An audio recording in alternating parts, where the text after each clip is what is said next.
የእግዚአብሔር ክብር ይገለጥልሃል።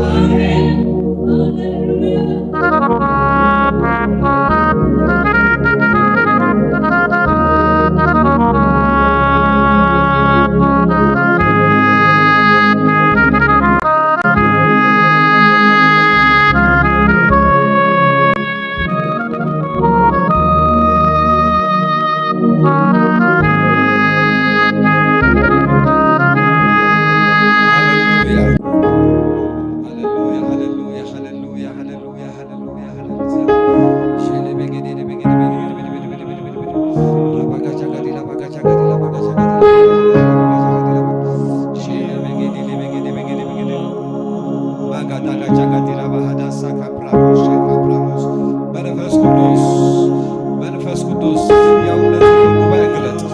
መንፈስ ቅዱስ የተጨነቀ በመካከላችን ካለ ሰላም አሁን ይሁንለት። ሰላም ሰላም ሰላም ሰላም።